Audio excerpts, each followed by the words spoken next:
Sallallahu ala Muhammad Sallallahu alaihi wasallam. Saat itu masih dirantai. Sekarang dia lepas Pak dari rantainya.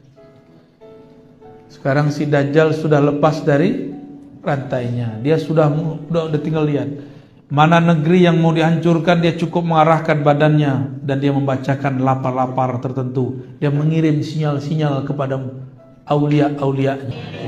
Apa kata busnya jin? Jadi itu kayak bus, kayak pembawa berita, kayak satelitnya jin. Kata mereka, wahai para dukun, semenjak lahir sosok yang ada di Mekah itu, langit kita sudah ditutup, sudah diboikot. Kami tidak boleh lagi nongkrong di kafe Pluto. Kami enggak, ya, di lockdown, ya. Itu langit sudah di lockdown. Padahal nggak ada pandemi. Jadi pandemi awal sudah terjadi di kalangan jin. Jin tiba-tiba menjadi buta, nggak bisa lagi cerita besok terjadi apa. Jadi ngapain jin itu di sana? Itu kalau malaikat ngomong di atas, itu bisa kedengeran. Mereka telinganya dideket-deketin. Oh, besok kejadian begini. Dia turun. Pas turun, dia kabarkan aulia usyayatin, wali-wali setan, dukun-dukun, bukan dukun beranak, dukun-dukun syirik. Kalau dukun beranak itu yang dulu bapak lahir sama dukun beranak kan? Iya. Kalau ini sama dukun Eropa ini. Ya, dokter bidan ya, itu dukun Eropa itu. Sama-sama dukun kan?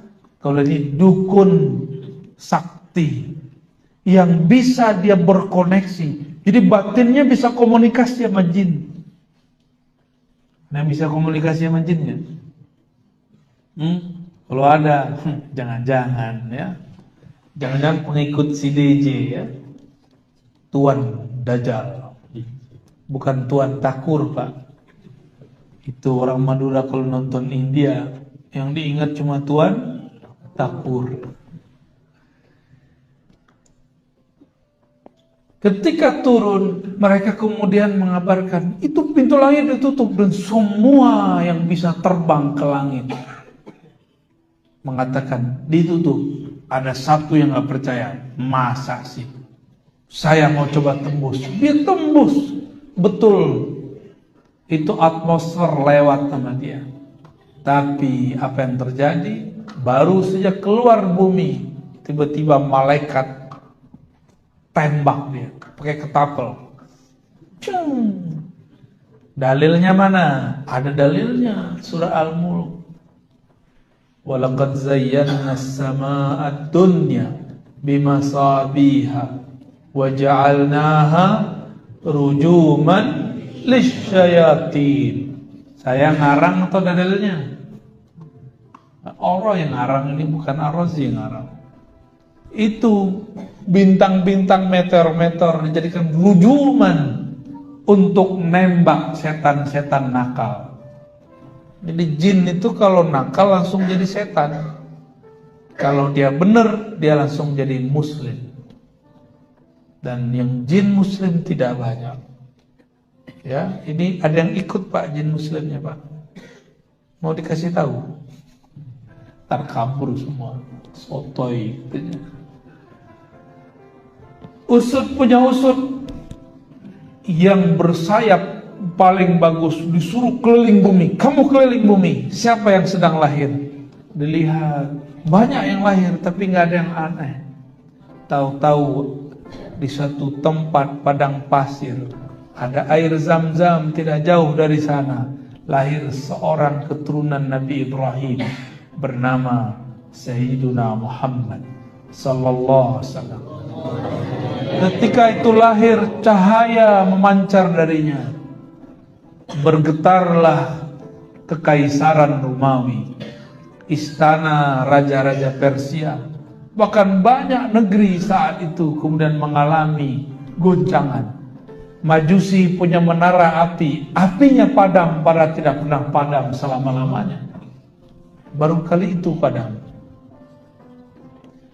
Maka kembalilah si pencari berita ini kepada tuannya, tuan iblis, tuan yang dia memimpin kelompok-kelompok jin dan setan. Apa kata si pemberita? Wahai tuan, ternyata ada sosok bercahaya lahir di Makkah.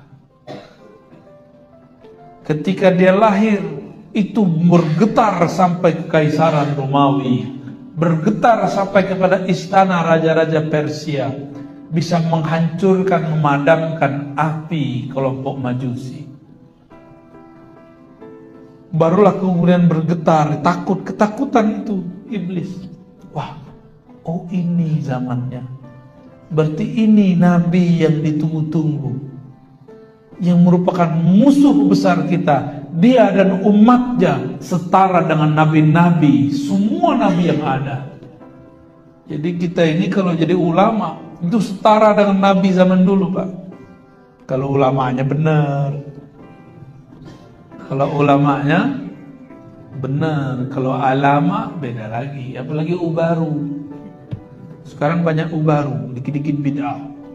Bid'ah. Kullu bid'atin dhalalah wa kullu dhalatin finnar. Kayaknya dia doang yang bisa baca hadisnya.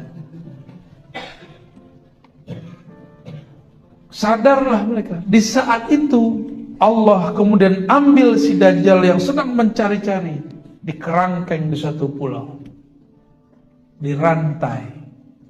Saat dia dirantai, Tamim Ad-Dari sempat melihatnya. Jadi Tamim Ad-Dari ini pelaut. Pelaut ketika dia terdampar di satu pulau, nggak tahu pulaunya di mana, dia melihat sosok Dajjal. Saat itu masih dirantai.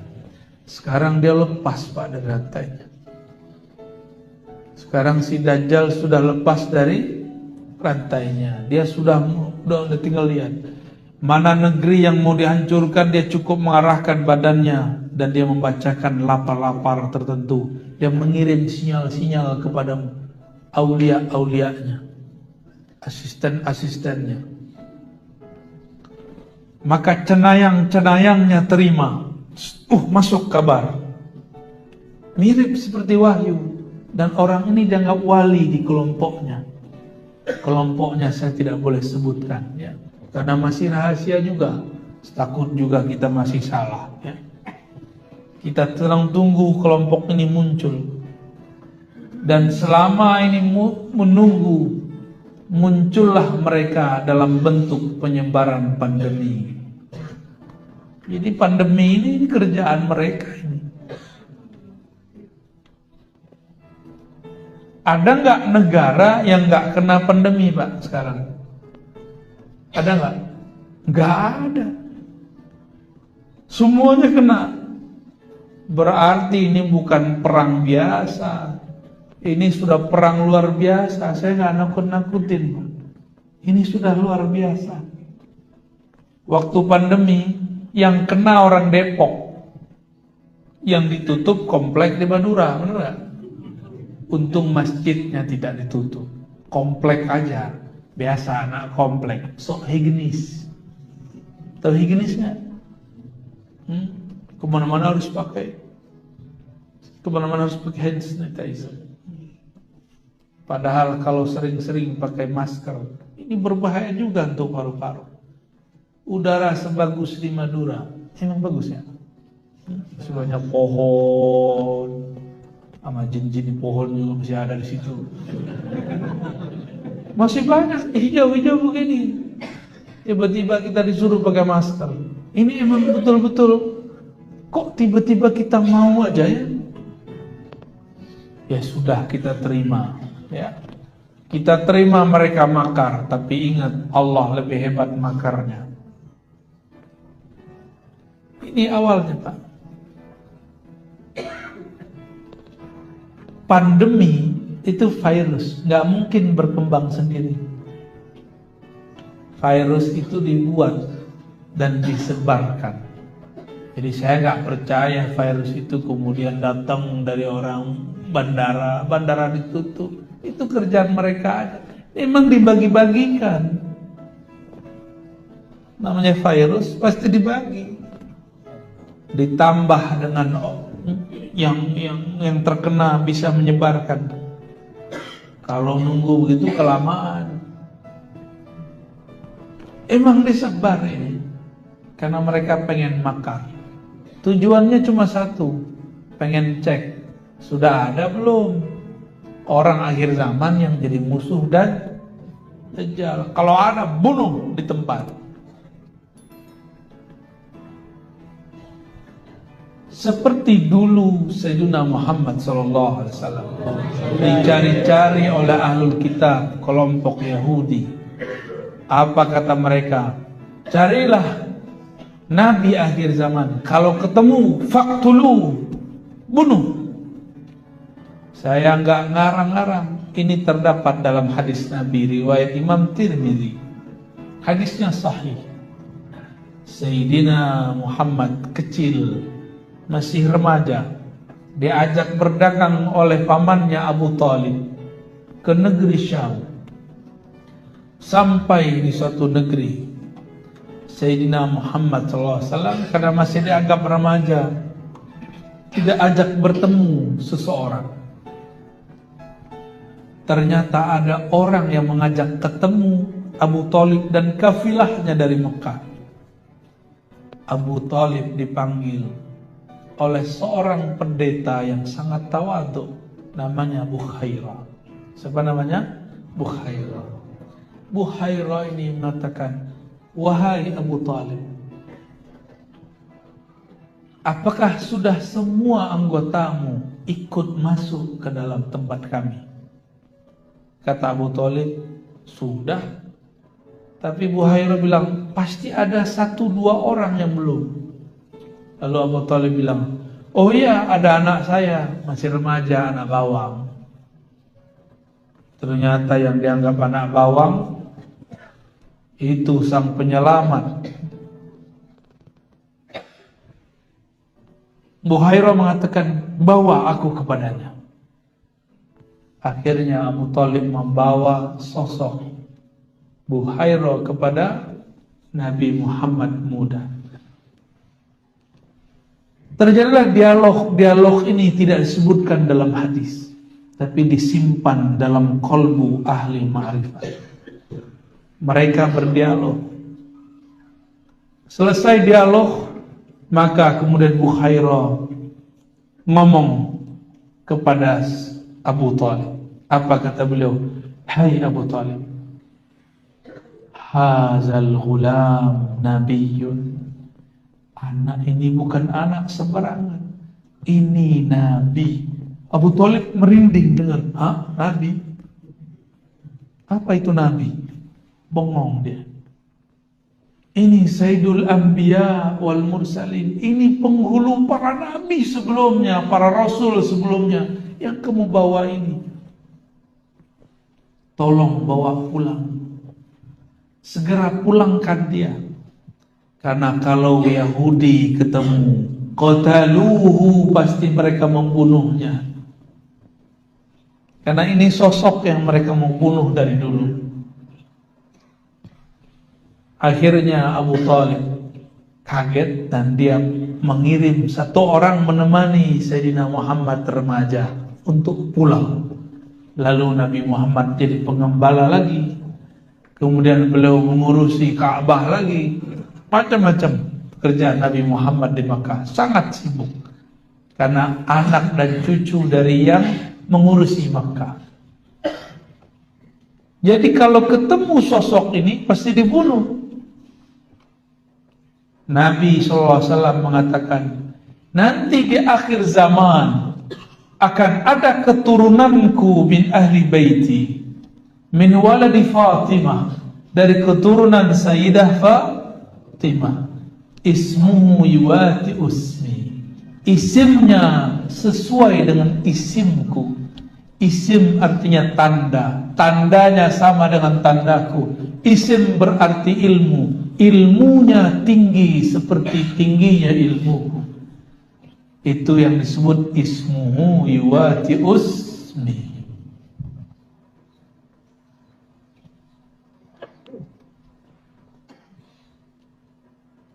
Apabila bumi telah dipenuhi dengan zulman wa jawra, maka Allah akan utus orang ini. Jadi imam akhir zaman itu juga diutus, tapi bukan sebagai rasul dan nabi, sebagai seorang pemimpin wali, pemimpin para wali. Ini lagi yang mereka cari ini. Kalau ketemu, bunuh. Dan salah satu cara untuk mengetahuinya, yang dapat mengangkat virus itu cuma wali, pemimpin para wali.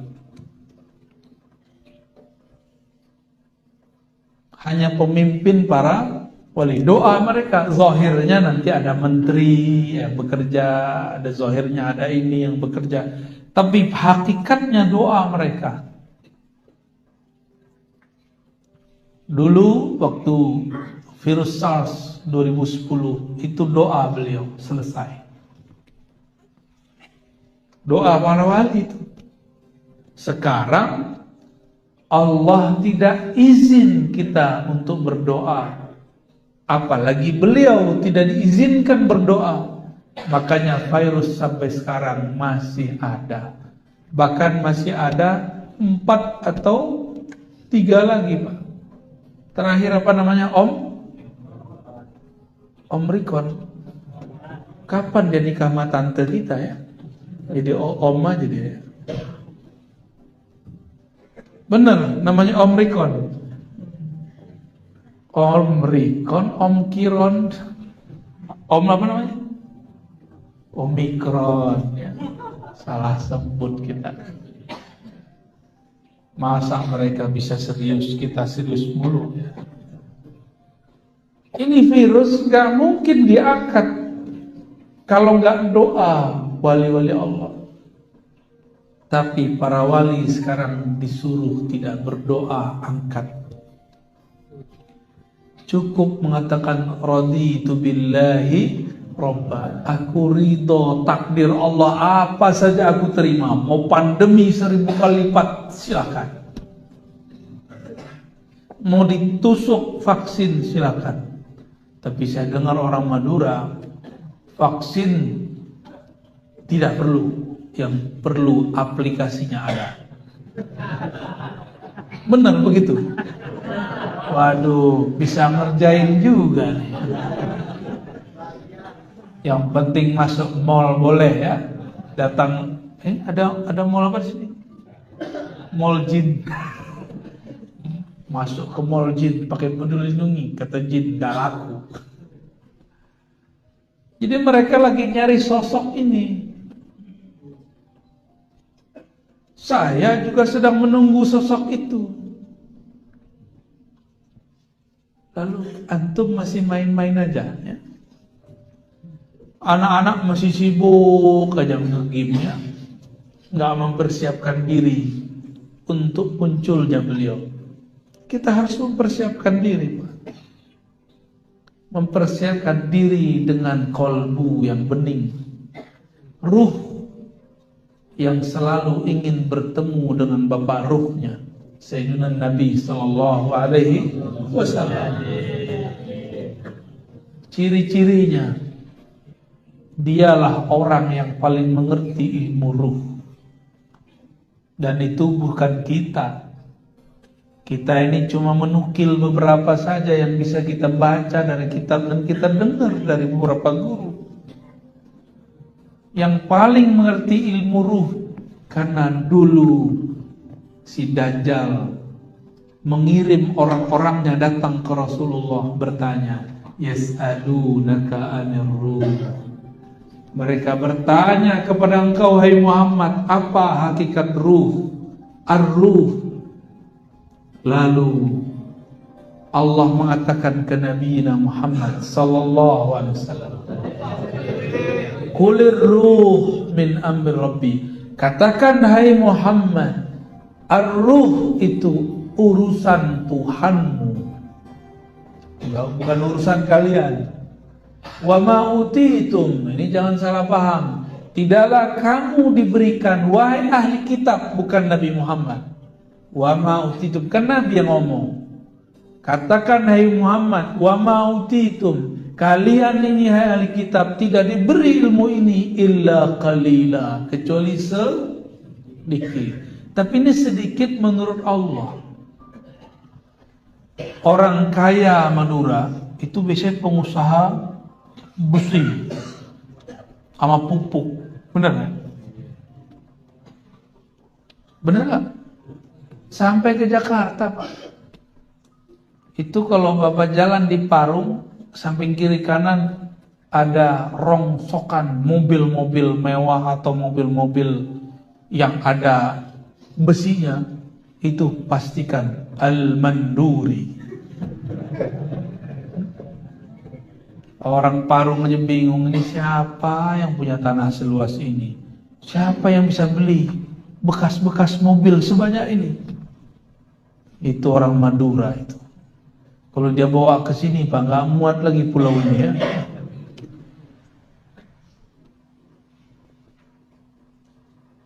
Baik. Apa kata Nabi?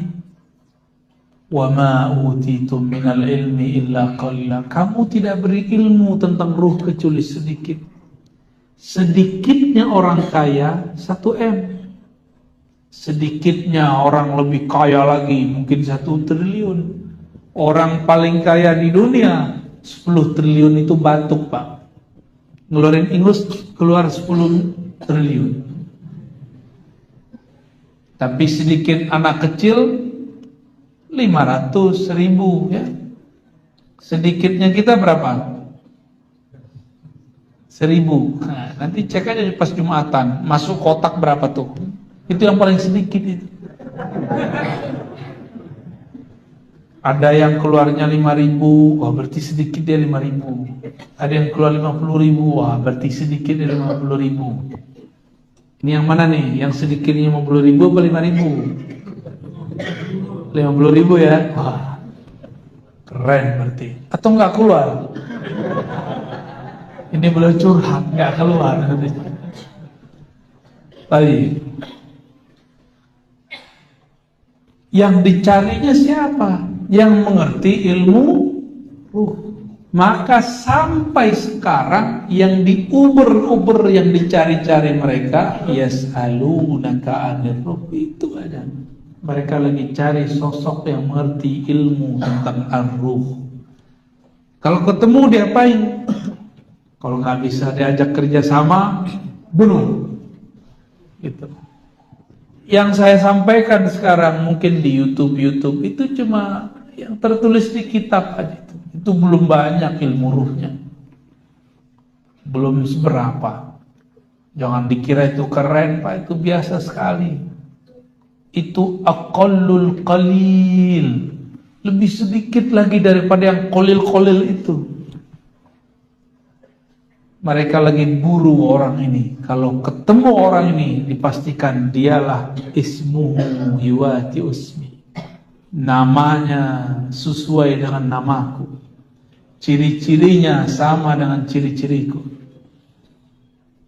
Dan lagi nyari itu. Mungkinkah Allah membiarkan orang yang memegang rahasianya ember? Tahu ember? Suka ngomong-ngomong, ngaku jadi Imam Mahdi di Facebook. Ada nggak? Ada banyak. Ngaku jadi Imam Mahdi di YouTube. Ya salah.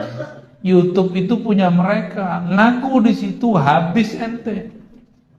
Maka orang-orang yang ngaku jadi Imam Mahdi di YouTube, di Facebook, belum mati-mati kan itu orang, berarti bukan mereka. Karena kalau dia ngaku di YouTube, selesai dia. Ada yang datang, Pak, ya. Dan itu bukan 1 2, banyak. Ada yang gamer, dia kemudian berkhayal dalam gamenya, akulah sang juru selamat, akulah Ratu Adil, akulah Al-Mahdi yang dicari Ar-Razi. Kirim email sama kita ya. Al-Mahdi main email-emailan. Canggih juga Al-Mahdi zaman now ya. Terakhir, kalau ini pemegang rahasia ar-ruh, mungkinkah dia obral rahasia? Kalau ada orang jualan barang mewah, mungkinkah dia cerita di pinggir jalan? Mungkin nggak? Ya mungkin. Kalau ada orang jualan berlian mahal, mungkinkah dia buka di kaki lima? Mungkin nggak? Ya mungkin. Jika ada kekasih Allah yang Allah simpan rahasia di kolbunya, mungkinkah dia cerita di mimbar? Mungkinkah dia cerita di mimbar YouTube? Mungkinkah dia ngaku-ngaku jadi wali kutub?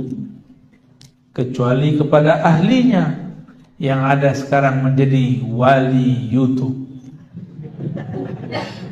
Di depan saya banyak sekali wali YouTube ya. Bapak ibu yang bukan Allah, ibunya nggak ada ya. Eskatologi dan manusia akhir zaman. Maksudnya kita harus mulai sadar, semua agama, semua aliran sekarang sedang menunggu itu.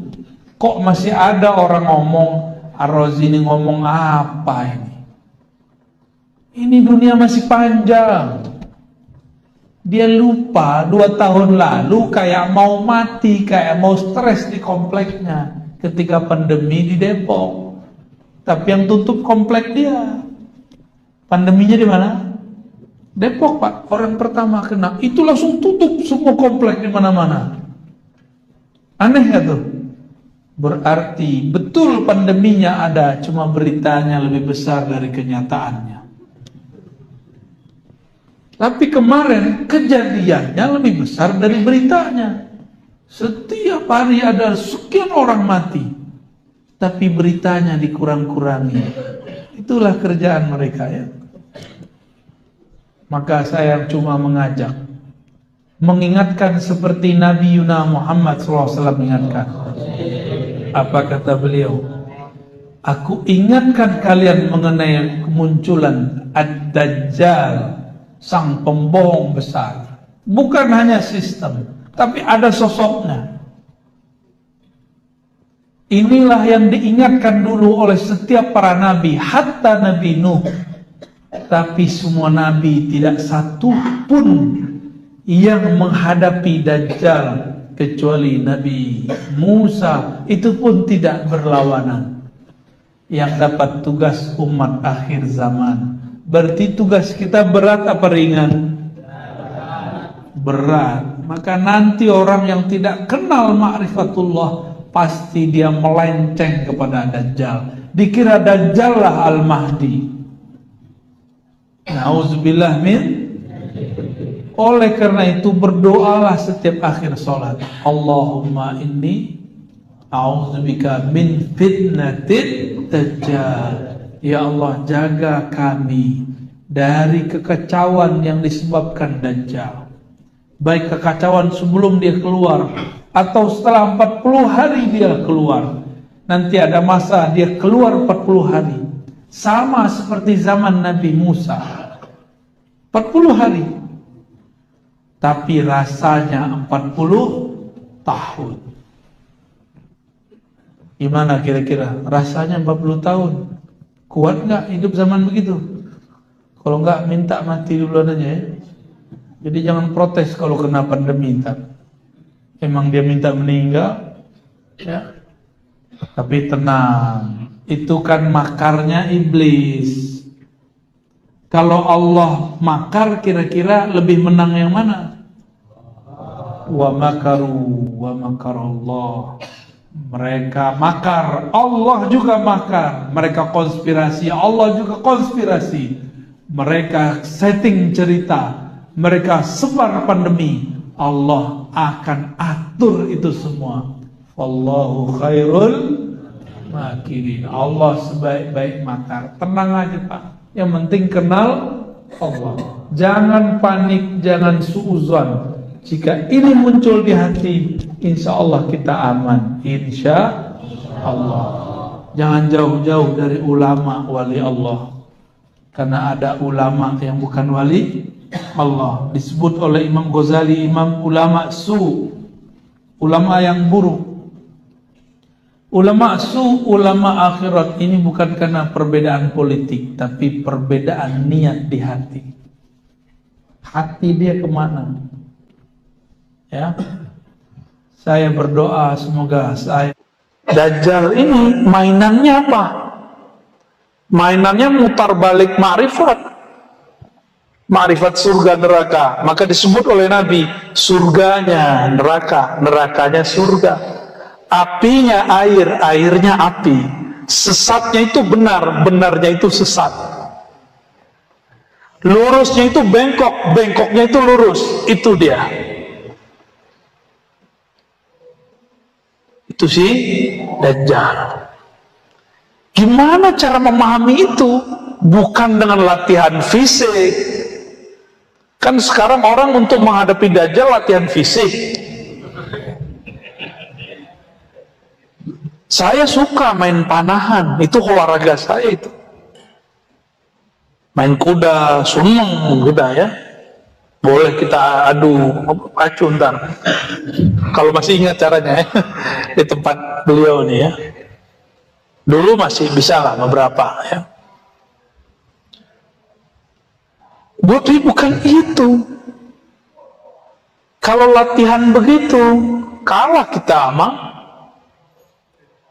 apa? Kalah kita, kalau fisik kita kalah sama siapa? Sama binaraga, sama boxer ya, sama pesilat, kalah kita. Kalah pasti. Yang membuat kita beda dengan tentara Dajjal apa? Ma'rifatullah, mengenal Allah Subhanahu wa ta'ala. Gak ada lagi. Karena Nabi mengatakan, kamu kalau ketemu Dajjal merasa masih beriman, tapi imanmu sudah berubah. Nabi ngomong itu. Nah, gimana cara biar selamat itu? Ada orang yang sudah dibelah badannya jadi dua, ketika dihidupkan lagi apa kata dia? Sebenarnya saya tambah yakin Rasulullah itu sungguh benar bahwa engkaulah Dajjal yang dimaksud. Habis dibelah badannya, digergaji. Jadi Dajjal itu dapat asma, menghidupkan yang mati, mengendalikan hujan.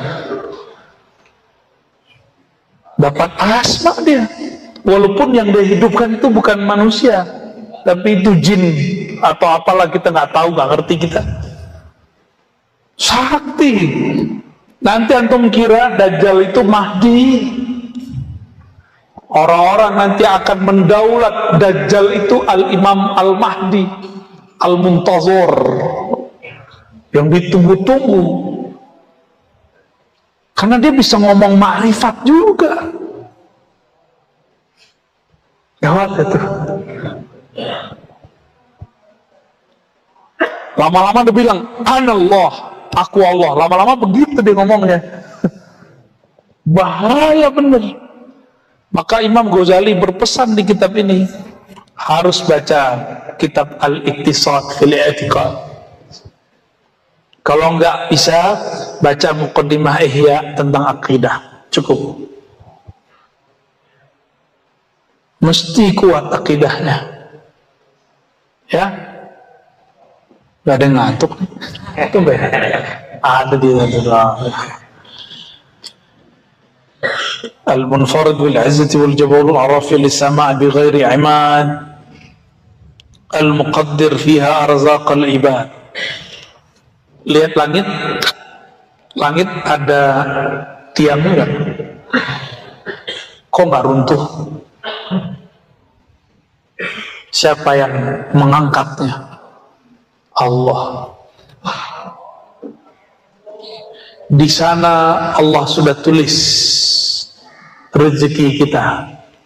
Imam Ghazali dalam Syarah Asmaul Husna, judulnya Al-Maqsad Al-Asna fi Syarhil Asma'il Husna, kata beliau, Ar-Razzaq, Allah yang maha berrezeki, maknanya dua, rezeki zahir, materi, atau batin, immateri. Rezeki zahir, minum, makan, menikah, mobil, rumah, sehat. Sehat kan nih? Sehat ya? Alhamdulillah. Walaupun hujan-hujan begini, ini biasanya hujan. Kadang-kadang. Terus banget malam ini. Nungguin Pak Kasat ya. Saya kaget buat tasbih dia. Bukan buat bedil. Buat tasbih di kemana-mana. Semoga beliau ikhlas ya. Amin. Ya, biasanya udah punya mursyid tuh begitu biasanya. Tapi belum bercerita sama saya ya.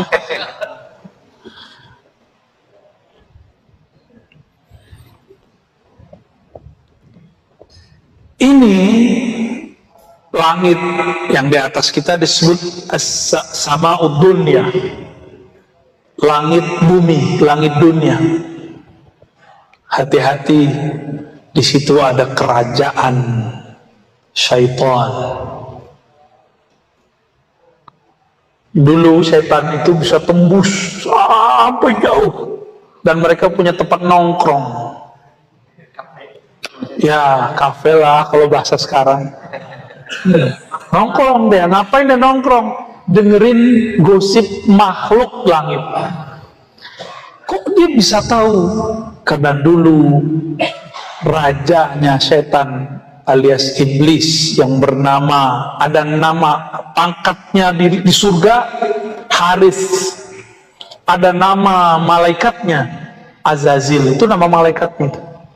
Tapi nama aslinya bukan itu. Nama aslinya Ihyas atau Iyas. Di kitab itu Iyas, yang berputus asa. Bukan Ilyas, bukan. Aisun, berputus asa. Ada yang bacanya Ahyas, Ihyas. Saya nggak tahu mana yang tepat ya. Tapi kalau dalam bahasa Arab, ini kan bahasa lama sebelum bahasa Arab malah. Ternyata dulu terjadi kiamat, meteor turun. Itu semua jin itu bertubuh fisik. Disebut Banul Jan. Mereka nggak boleh lagi nginjak bumi. Maka mereka pindah ke pohon-pohon, ke gunung-gunung, ke laut-laut. Maka di laut selatan ada bukan ada yang ngomong. Kalau ke gunung ada lagi, kalau ke pohon ada lagi. Itu bukan khurafat, itu asli. Cuma dalam bahasa lokal disebut dengan nama yang berbeda-beda. Tapi ingat, mereka sudah tidak punya hak menjadi khalifah di muka bumi. Maka kita nggak boleh takut sama mereka, tapi nggak boleh takabur juga. Biasa aja, lu gua selesai. Ya? Ini wilayah kami, jangan ganggu. Gitu aja udah. Nabi Adam turun, itu udah kisah panjang, udah ribuan tahun kejadiannya di surga. Ternyata iblis dulu namanya siapa? Iyas atau Azazil. Dia setiap naik pangkat itu diajarkan zikir oleh Jibril dan semua malaikat. Naik ke langit 2, langit ke langit 3, suruh berkhalwat di setiap langit. Canggih kan? Canggih. Antum belum ada yang naik ke langit kan? Maka sama iblis gampang dia papain. Itu sebabnya belajar zikir mesti pakai mursyid supaya enggak dimursyidin setan.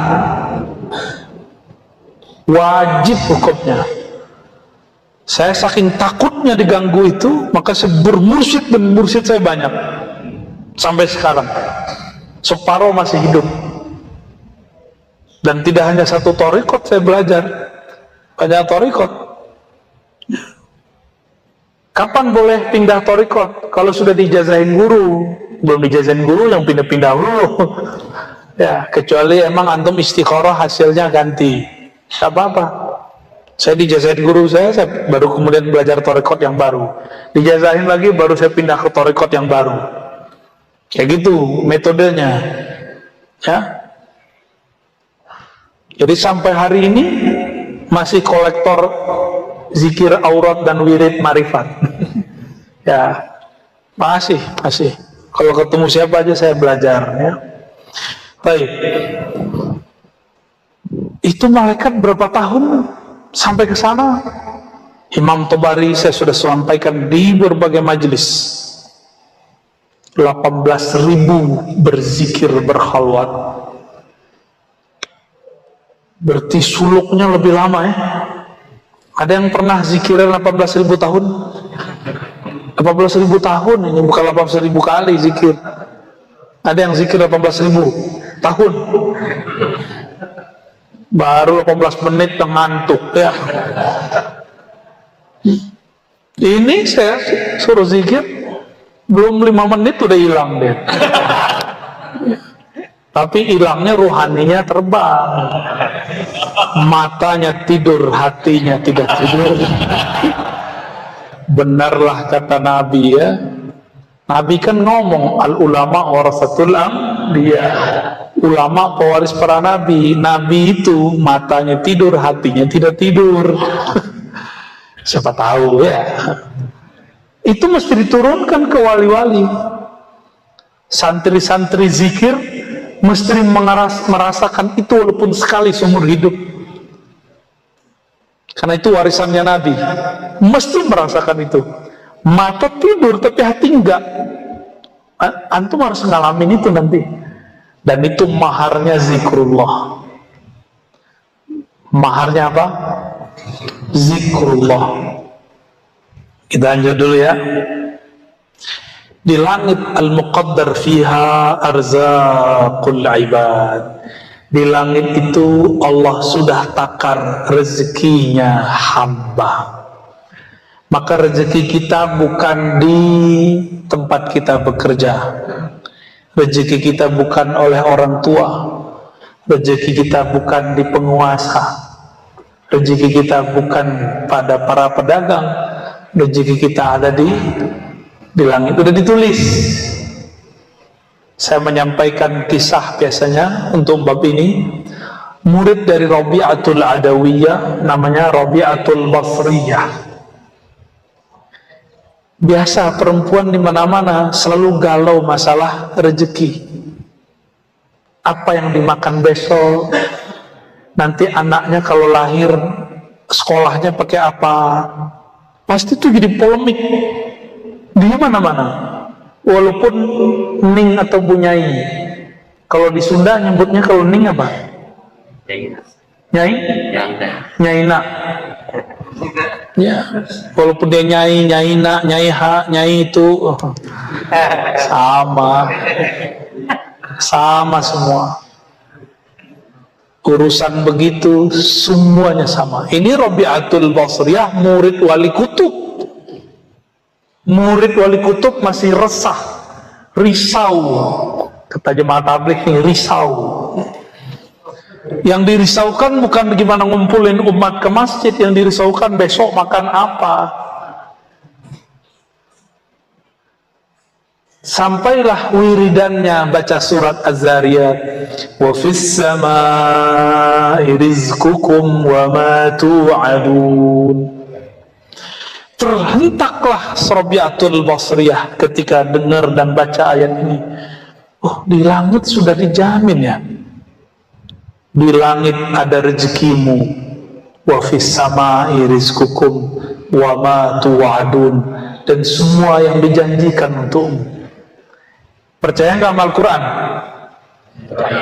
Saya benar. Antum nggak usah khawatir besok makan apa. Yang penting kerja-kerja. Ambil asbab. Rezeki masa depan kita serahkan kepada pemilik langit dan bumi. Insya Allah. Kawan saya pemilik apa namanya kalau mobil ngumpul-ngumpul banyak tuh apa namanya? pura-pura bego ya. Showroom. Kata orang kalau lagi musim pandemi banyak yang tutup, dia malah nambah 2. Saya juga bingung ketemu dia. Kan banyak yang tutup tuh di Tanah Abang, dia malah buka. Oh, berarti Allah lagi putar-putar rezeki nih ya, diputar aja. Al-yaum nudawiluha bainan nas. Hari keberuntungan itu Allah kilir aja. Giliran dapat bersyukur berbagi, giliran gak dapat ya urut-urut dada lah. Baik. Jadi yakin kepada Al-Quran, jangan pernah meragukan rezeki dari Allah. Yang penting ambil asbabnya. Dagang-dagang, ngajar-ngajar, ngantor-ngantor, apa terserah. Yang penting harus ada asbabnya. Selevel Nabi Muhammad SAW, itu tangannya chipnya surga, fingerprint surga dia tangan Nabi. Wallahi, apa yang beliau mau lewat tangannya selesai. Tapi ketika musim perang, paceklik, habis semua bahan, Nabi mesti ada asbab. Maka dikumpulkan air, dikumpulin cuma saja satu gayung. Nabi begini kan, keluar air dari tangannya. Tetap harus ada asbab. Kalau enggak nanti orang menyembah Nabi Muhammad SAW. Sayyidina Aisyah ketika ingin menyembuhkan orang nggak pakai asbab, nggak pakai obat, nggak pakai syariat kata orang Sunda. Syariat ini bukan syariat bahasa Arab. Ya, syariatnya berobat apa? Nah, itu dia. Paham maksudnya ya? Nah, syariat itu asbab yang dimaksud di kitab ini. Itu mesti diambil. Kalau nggak nanti orang akan jumawa. Gua mah nggak perlu kerja, rezeki datang sendiri. Tuh, sombong deh nanti. Padahal pengen tawakal. Ya, yang ada namanya takasul. Bukan tawakul. Males, bilang aja males, ya, nggak usah bilang tawakal. Baik, alladzi sarrafa ayuna dzawil qulubi wal albab, yang memindah-mindahkan, yang merubah-rubah pandangan mata orang-orang yang memiliki kolbu wal albab, dan intinya kolbu. Jadi kolbu itu masih ada intinya lagi, namanya fuad. Di dalam fuad ada lagi lub, dalam lub dalamnya sir. Itu Allah yang mindahin. Allah yang mindahin, bukan guru, bukan mursyid, tapi lewat mursyid. Mesti ada, kalau nggak iblis itu yang bekerja. Ya. Dari mana kolbunya supaya berpindah dari memandang makhluk, memandang asbab kepada pencipta asbab. An mulahazatil wasaiti wal asbab ila musabbibil asbab. Dari memandang nasi yang mengenyangkan. Nah, ini kalau masih mandang nasi yang mengenyangkan, berarti akidahnya belum sahih. Secara ahli sunnah, tasawufnya belum tasawuf Imam Ghazali. Benar gak nih ikut Imam Ghazali? Oke. Air yang menyegarkan atau Allah yang menyegarkan? Tapi mesti minum kan? Minum dulu ya. Bismillahirrahmanirrahim.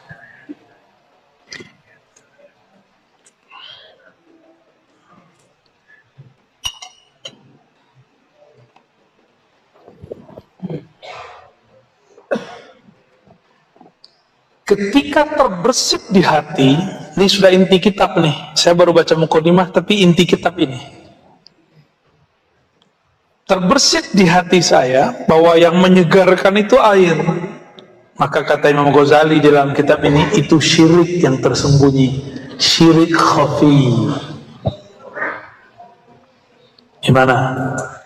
Makan, terbersit bahwa makanan itu mengenyangkan, itu syirik khafi. Terus gimana caranya? Maka bacalah ini. Jadi orang baca Muqaddimah Imam Ghazali udah jadi wirid. Ini Muqaddimah ma'rifat. Ma'rifatut tawakkul, ini dia. Kalau orang sudah diberi ma'rifat tawakkul, bertawakal, beralih pandangnya dari nasi yang mengenyangkan kepada Allah yang menciptakan nasi. Akidah Ahlussunnah, ada satu kelompok lagi namanya Mu'tazilah, jangan salah paham. Kelompok Mu'tazilah bilang Allah menitipkan rasa kenyang di nasi secara tabiat, secara hukum alam. Maka setiap orang makan nasi mesti kenyang, karena tabiatnya nasi mengenyangkan. Hati-hati, itu bukan Ahlus Sunnah. Jadi ya, disebut dengan hukum tabi'i. Apa namanya? Hukum tabi'i inilah yang dianut oleh para filosof, oleh orang-orang fisika. Ini dulu yang dianut Ibnu Sina dan Al-Farabi, Aristoteles. Ini yang dikritik oleh Imam Ghazali. Maka Imam Ghazali membersihkan akidah Ahlussunnah dari pandangan-pandangan filsafat yang menyimpang. Jadi filsafat ada yang menyimpang, ada yang benar. Jadi gimana? Obat, apa ada kesembuhan di obat? Banyak orang berobat gak sembuh. Allah tidak menitipkan kekuatan kesembuhan pada obat. Ini akidah Ahlussunnah. Tidak menitipkan secara tabiat kenyang dalam nasi, segar dalam air. Kalau nggak percaya, lihat orang mau sakaratul maut, minumnya banyak nggak berhenti, tapi dia nggak segar-segar. Pernah lihat?